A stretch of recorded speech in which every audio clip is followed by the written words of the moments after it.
Hello everyone, my self मधु यादव और आज हम लेकर के आए हैं सीबीएसई क्लास 10th बोर्ड के लिए कुछ इंपॉर्टेंट क्वेश्चन। चैप्टर है हेरिडिटी, बायोलॉजी से है, तो जेनेटिक्स बेसिकली जिसे हम कहते हैं। तो हेरिडिटी चैप्टर जो है उसके अंदर हमें किस किस समरी की अगर बात कर लेते हैं कि किस टाइप के क्वेश्चन आने की पॉसिबिलिटीज है, तो लाइक सबसे पहले यहाँ पर दिया हुआ है फादर ऑफ जेनेटिक्स कौन है, उन्होंने किस पर एक्सपेरिमेंट किया, क्यों किया, कौन कौन से क्रॉसेस किए, कौन कौन से एक्सपेरिमेंट्स किए, उनके रेशो क्या थे, है ना, इस टाइप के क्वेश्चन आएंगे, या वेरिएशन क्या होते हैं। चलिए स्टार्ट करते हैं। सबसे पहला क्वेश्चन है how does the creation of variation in species promote survival. तो सर्वाइवल के लिए कौन कौन से मतलब वेरिएशन आते हैं, तो ये कैसे हेल्पफुल होंगे, प्रमोट कैसे करेंगे। तो देखिए जब भी वेरिएशन आते हैं तो वेरिएशन है ना दो टाइप के होते हैं, एक तो सोमेटिक वेरिएशन और एक जर्मिनल वेरिएशन। अब वेरिएशन कब आते हैं, जब डीएनए की कॉपी होती है लेकिन 100% एक्यूरेट नहीं होती है, उसमें थोड़े से चेंजेस होते हैं और इसीलिए नई प्रोजेनी में थोड़े से चेंजेस आते हैं, उनको क्या बोलते हैं, वेरिएशन।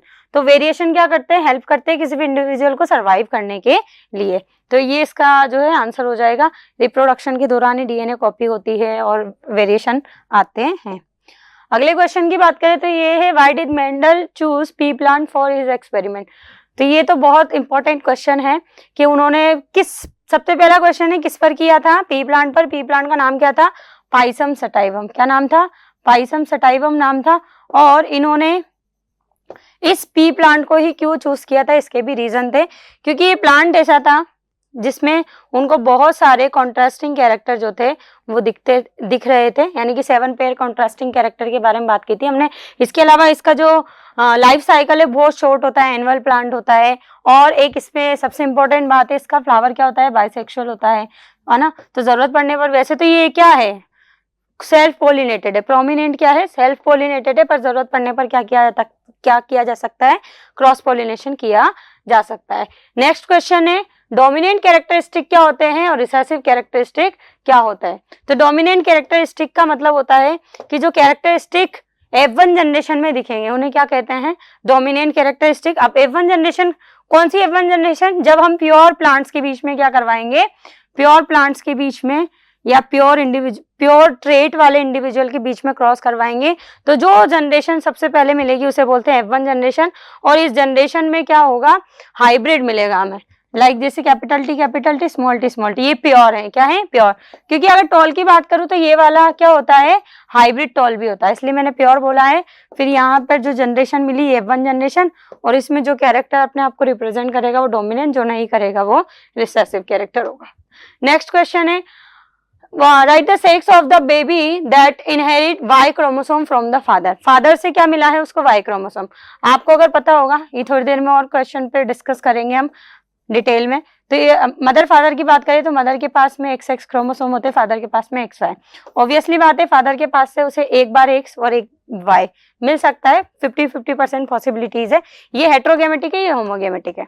तो Y अगर मिल रहा है तो आने जो ये जनरेशन होगी वो क्या होगा, बॉय होगा, क्योंकि मदर से तो उसको दोनों टाइम क्या मिलेगा, X ही मिलेगा। नेक्स्ट क्वेश्चन है name the plant medal use for his experiment. तो किसको किया था उन्होंने, पी प्लांट, नाम भी लिखेंगे उसका, पाइसम सटाइवम। फिर उसके बाद में पूछा गया है कि उसको F1 जनरेशन में क्या मिला, क्या रेशो था।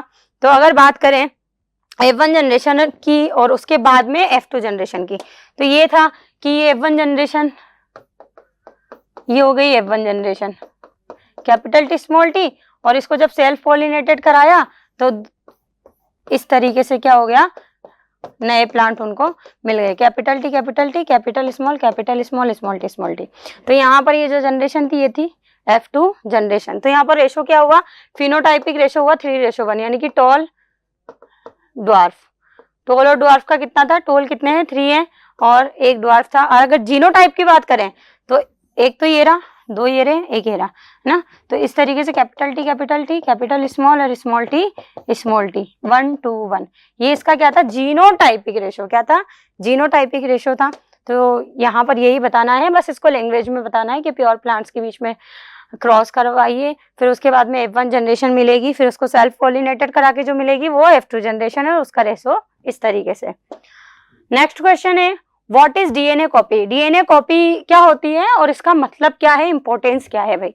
तो इंपॉर्टेंस यही मैंने बोला था अभी कि वेरिएशन के लिए जरूरी भी है वेरिएशन आना, हालांकि कॉपी होते टाइम 100% एक्यूरेट नहीं होता है, लेकिन थोड़ा जब चेंज होता है तो उसकी वजह से क्या आ जाते हैं, वेरिएशन आ जाते हैं। तो डीएनए रेप्लिकेशन यानी कि डीएनए कॉपी क्या होती है, producing 2 identical replicates from one origin DNA molecule during cell division.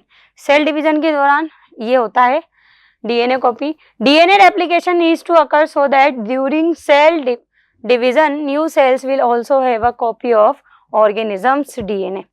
Cell भी डिवाइड होती है तो उनके पहले क्या होता है, प्रिपरेटरी फेज में इस तरीके से डीएनए भी रेप्लिकेट होता है। It is necessary to make all the RNA and protein, DNA की इंफॉर्मेशन आरएनए के पास, आरएनए की जो है इंफॉर्मेशन के थ्रू क्या बनता है, प्रोटीन बनता है। तो प्रोटीन बनाने के लिए भी क्या जरूरी है, डीएनए के लिए की जरूरत है ना। तो डीएनए से आरएनए, आरएनए से प्रोटीन, तो उस ऑर्डर के लिए ये चाहिए। आगे बात करते हैं, नेक्स्ट क्वेश्चन है कि एक एलिफेंट है, अगर वो सर्कस से कोई चीज सीख रहा है, कोई ट्रिक सीख रहा है, तो ये किस टाइप का कैरेक्टर है, और जो भी ये इनहेरिटेंस है कौन सी है ना। अगर ये इनहेरिटेंस लाइक अगर ये कैरेक्टर नेक्स्ट जनरेशन में जा रहा है तो क्यों जा रहा है, नहीं जा रहा है तो क्यों जा रहा है। तो ऑब्वियसली बात है ये जो कैरेक्टरिस्टिक होगा ये सोमेटिक कैरेक्टरिस्टिक है, क्योंकि उसने एनवायरनमेंट से या बाहर से उसको क्या किया है, सीखा है। तो ऑब्वियसली बात है वो क्या नहीं होगा, इनहेरिट नहीं होगा, यानी कि उसकी आगे वाली जनरेशन में वो ट्रांसफर नहीं होगा। तो एक तो आ जाएगा इसका नहीं, कि नहीं है ये। दूसरा क्यों नहीं है उसका रीजन भी आपको बताना है।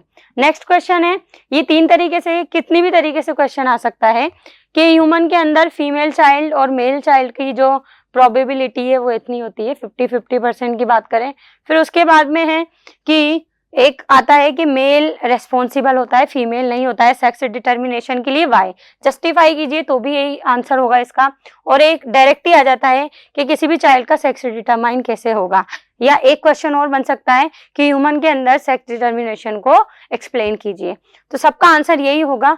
तो यहाँ पर क्या होता है, ह्यूमन के पास में 2 टाइप के क्रोमोसोम है। अगर ये 46 क्रोमोसोम है तो इसमें क्या होंगे, 2 टाइप के क्रोमोसोम है। एक तो होते हैं ऑटोसोम जो दोनों में सेम होते हैं, मेल और फीमेल में ही होंगे 44, और बाकी जो दूसरे होते हैं सेक्सुअल क्रोमोसोम उन्हें बोलते हैं एलोसोम। ये कितने होंगे, 2, यानी कि 1 पेयर होंगे।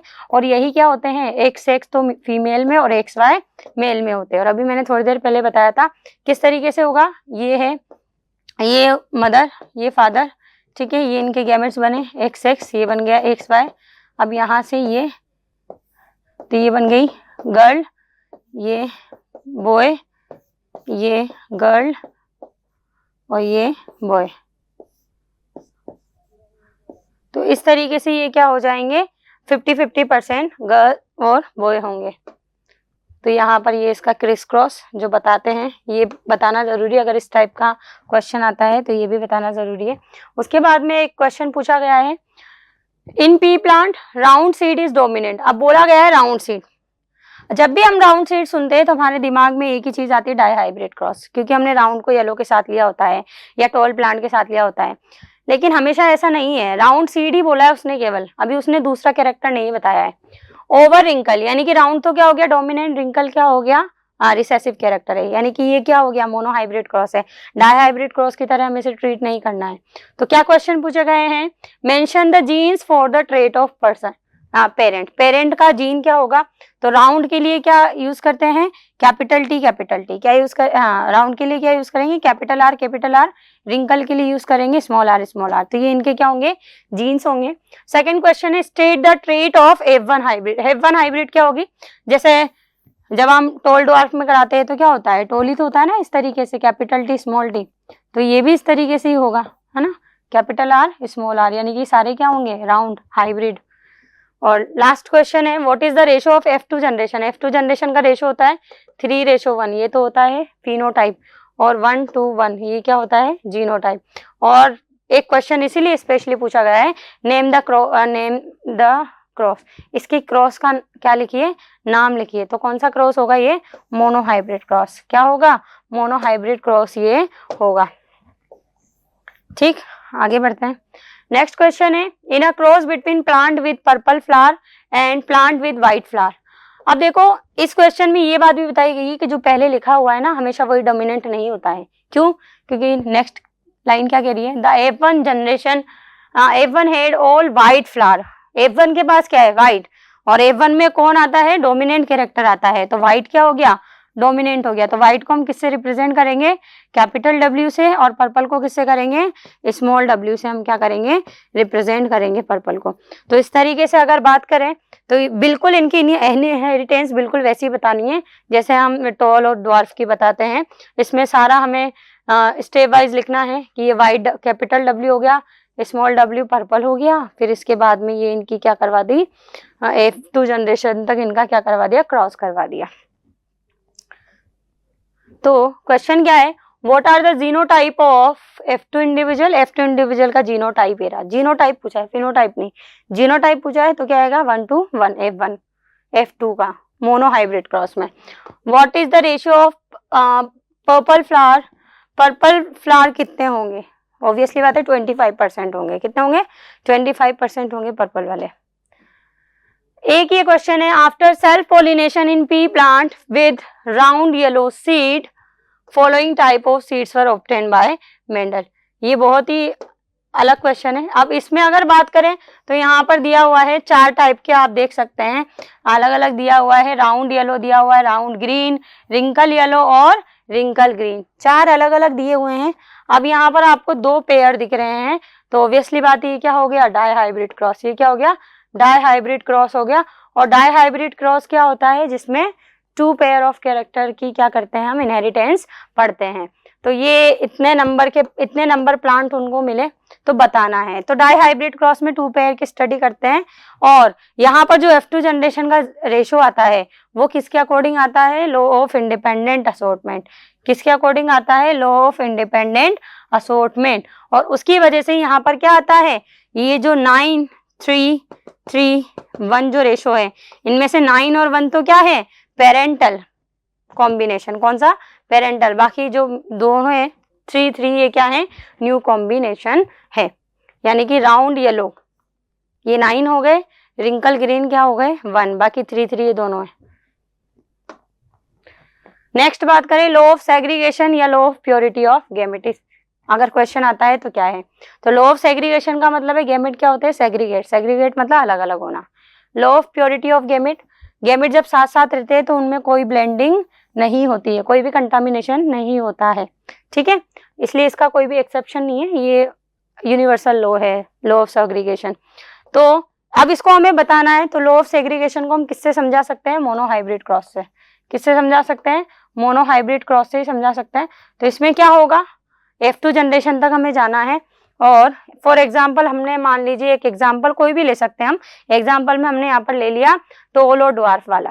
तो ड्वार्फ जो कैरेक्टरिस्टिक है वो F1 में तो नहीं आता है, लेकिन किस में दिखेगा, F2 में। तो F2 में ड्वार्फ कैरेक्टर मिलना ये बताता है क्या, F2 generation which was suppressed in F1 generation by the tall character, this law is also proven by mono hybrid cross.